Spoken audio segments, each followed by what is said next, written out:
Hey, what's up guys? Combat Critic here. Let's take a look at this upcoming light heavyweight championship fight between Jiri Prochazka and Alex Poatan Pereira. So let's get started.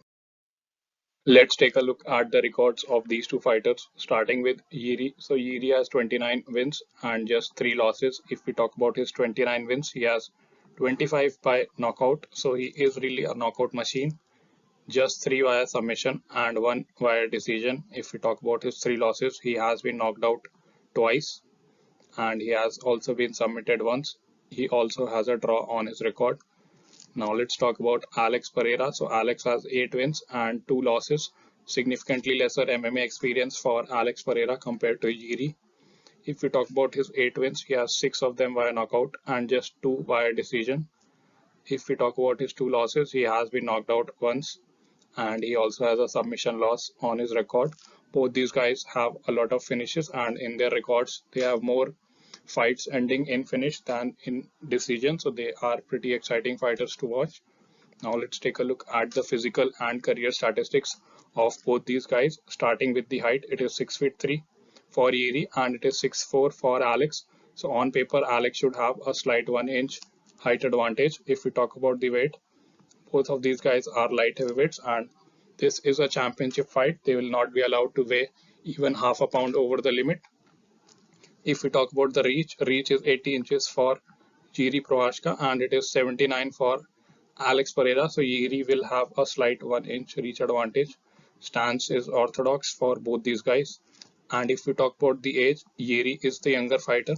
Alex Pereira is the older fighter by about 5 years, and I think age can definitely play a factor in this fight. Alex Pereira is not really young, whereas Jiri, if we talk about his age, he is in his prime right now. A few years down the line, he will be like Alex Pereira, where he might start to lose some of his shine. Alex Pereira right now does not look like he is getting older, but he is actually quite old. He made the transition to switch to the UFC pretty late in his career. Now let's talk about the career statistics of both these guys. Starting with the strikes landed per minute. This signifies the number of significant strikes that you land on your opponent per minute on average. It is 5.77 for Yiri and 5.11 for Alex. So in this case, Yiri has a slight advantage. He is landing more significant strikes per minute on his opponents compared to Alex.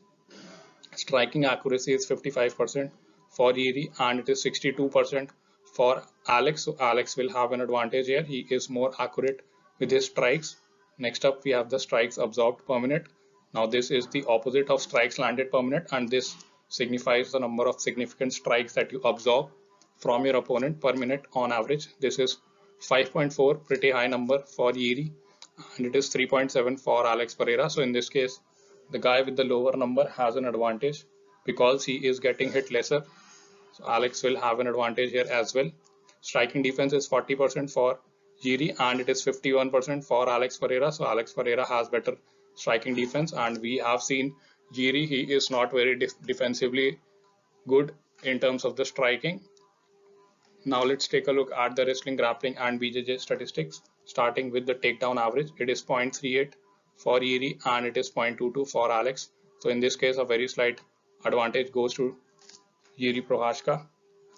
Takedown accuracy is 100% for Jiri and it is also 100% for Alex Pereira. I think these two have attempted so little some takedowns in the UFC that the 1 or 2 attempts that they had, they actually managed to take the guy to the ground. This is why their takedown accuracy is 100%. Takedown defense is 68% for Yeri and it is 70% for Alex. Both these guys are very even, but a very slight advantage goes to Alex. Submission average is 0.4 for Yeri and it is 0.2 for Alex. So in this case, the advantage goes to Yeri. We know he submitted lower in his last fight. Overall, I think Jiri, it looks like, has more of an advantage in the wrestling and the submission department than in the striking. And the thing with Jiri is, I don't think he'll really switch up his style to become a wrestler or a grappler now. He will continue to strike, and in the striking department, the advantage in 3 of the 4 metrics goes to Alex Pereira. The only advantage that Jiri has is he is landing a lot more significant strikes. He is a little bit more busier compared to Alex Pereira in the striking department. Now let's take a look at the significant strikes by position for both these guys. Starting with Jiri, 78% of all his strikes are from the standing position, just 4% in the clinch, and 18% on the ground. If we compare this with Alex, 85% of all the strikes that Alex lands are from the standing position, 14% from the clinch, and just 1% on the ground. So Alex goes to the body more often than Jiri, whereas has better ground and pound than Alex Pereira. Now let's take a look at the significant strikes by target. If we start with Jiri, 85% of all his strikes are to the head, 13% to the body, and just 1%, look at this, just 1% to the leg. Jiri Prochazka does not really throw leg kicks. And if we talk about Alex Pereira, we know he is a pretty well diversified striker. 41% of all his strikes are to the head, 35% to the body, and a significant 24% to the leg. Alex Pereira has really good leg kicks, and this can be a huge factor in this fight. Jiri Prochazka has just 1%, so he does not really use leg kicks at all. Now let's take a look at the UFC fights of both these guys. We can take a look at every fight since these two guys have so little UFC experience. If we start with Jiri, Jiri has had just 3 fights in the UFC. He has won all 3 of them. If we talk about his latest fight, he beat Glover Teixeira, and this finish happened in the 5th round. This fight happened in June of 2022. So a lot of time has passed. He is coming back after more than a year. And if we talk about this fight, it was a very close fight. Glover was actually winning the fight, but ended up gassing out in the later rounds, and he got subbed via rear naked choke. Glover landed 5 takedowns on Jiri, and both of them had 1 submission attempt each. If we talk about the striking, Jiri Prochazka landed 120 significant strikes, and Glover was really close at 111.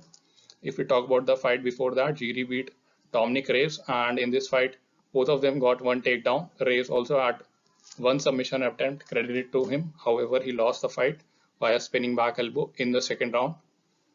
If we look at the strike difference, it was 77 strikes for Jiri and 63 for Dominic Reyes, so not a lot of difference. And if we talk about the fight before this, it was Jiri's UFC debut where he beat Volkan Ozdemir via knockout in the 2nd round. This fight happened in July of 2020. If we talk about the strikes, Jiri landed 33 fights in total, and Volkan Ozdemir landed 41 strikes. However, Jiri got the KO in the 2nd round to win the fight. He is a bit irresponsible at times in his striking, and his cardio has been giving him issues, especially in the Glover Teixeira fight. Now let's take a look at Alex Pereira's UFC fights. If we talk about his last fight, he beat Jan Blachowicz, and this was a split decision. It was a 3-round fight. This was Alex Pereira's light heavyweight debut. If we talk about the number of strikes, Alex Pereira landed 70 significant strikes, whereas Jan landed 52. Jan also had 3 takedowns on Alex Pereira. Alex Pereira had 1 submission attempt and Jan had 2. However, because of the strike differential, I think the judges gave it to Alex Pereira. It was a close round fight. A lot of people are saying this was a robbery. Jan should have won the fight. However, in the last round, Jan took down Alex Pereira but did not do much damage. I think the judges are looking at not just securing takedowns but doing actual damage when you get the takedown. If we talk about the fight before that, this was the rematch with Israel Adesanya, where Izzy won the fight via KO in the 2nd round. This fight happened in April of this year only. So Alex has been a lot more busier recently compared to Jiri Prochazka. Jiri was out due to an injury. If we talk about the striking differential, Alex landed 49 strikes and Izzy landed 41. They were pretty close, and in the 1st round, I think Alex Pereira might have won the round, but all 3 judges gave the round to Israel Adesanya. If we talk about the fight before this, it was their first fight in UFC where Alex beat Israel to become the UFC champion, and he did it in the 5th round via KO, and this fight happened in November of last year. If we talk about the strikes, Alex landed 91 strikes, had a takedown, and Izzy landed 86 strikes. Izzy also got a takedown on Alex. Before this, Alex Pereira beat the reigning middleweight champion, Sean Strickland, and he did it via KO in the very first round. This fight happened in July of last year, so very busy in recent times. Before this, he beat Bruno Silva via unanimous decision, had a huge striking differential where he landed 108 significant strikes and Bruno landed 59, and Bruno also had 2 takedowns. So one thing we are seeing is that Alex Pereira is susceptible to getting taken down. Jiri Prochazka, not to mention that Jiri Prochazka does not have great takedown defense either. He was taken down 5 times via Glover Teixeira. So a lot of similarities between these two guys. Both of them like to stand and bang. Both of them have been taken down in the past. And if you talk about the cardio, I think both of them do not have the best cardio. Very close fight between these two guys.